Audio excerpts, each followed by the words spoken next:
تعرف ان في مدينة في العالم الناس فيها بتنام فجأة؟ في الشارع، في المدرسة، في الشغل، ومحدش لحد النهاردة عارف السبب. مدينة اسمها كالاتشي، واللي بيحصل فيها أقرب للخيال العلمي من الواقع. تابع الحلقة دي للنهاية عشان تعرف واحدة من أغرب الظواهر اللي حصلت في العصر الحديث. اللي ما تعرفوش عن مدينة كالاتشي إنك ممكن تزورها وتصحى تلاقي نفسك نمت يومين ورا بعض من غير ما تحس. مدينة صغيرة جدا موجودة في كازاخستان، عدد سكانها لا يتعدى 600 شخص، لكن اللي بيحصل فيها هيخليك تشك إنك في فيلم غامض. في سنة 2013 بدأت تظهر حالات غريبة، أطفال، شباب، كبار في السن، الكل بيغلبوا النوم بشكل مفاجئ، ينام يومين أو 3 ومحدش قادر يصحيه.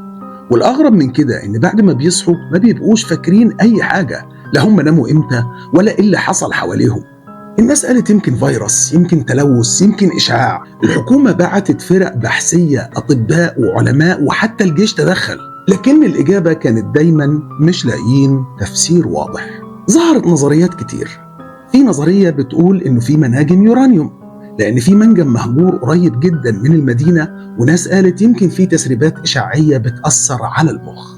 وفي نظرية بتقول يمكن السبب غاز الرادون، غاز بيخرج من التربة ممكن يسبب تسمم عصبي ونوبات نوم مفاجئ.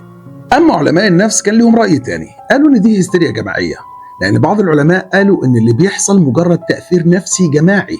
لكن مين يصدق ده لما تشوف راجل في الشارع نايم فجأة، وطفل نايم على الأرض، وسواق نام وهو سايق؟ طب أقول لك على حاجة، مرة مدرسة كاملة المدرسين والطلاب ناموا مع بعض في نفس التوقيت. الموضوع بقى مرعب جدا لدرجة إن الناس بدأت تسيب المدينة. لذلك الحكومة كان ليها رد فعل، تم إجلاء أكتر من نص السكان، وبدأوا يحاولوا يعملوا دراسات معمقة، لكن لحد النهاردة مفيش نتيجة مؤكدة. كل اللي اتقال مجرد نظريات. مدينة كالاتشي لغاية دلوقتي موجودة، ولسه فيها ناس بتنام فجأة من غير أي تفسير. هل ده بسبب الطبيعة ولا في تجربة سرية بتحصل؟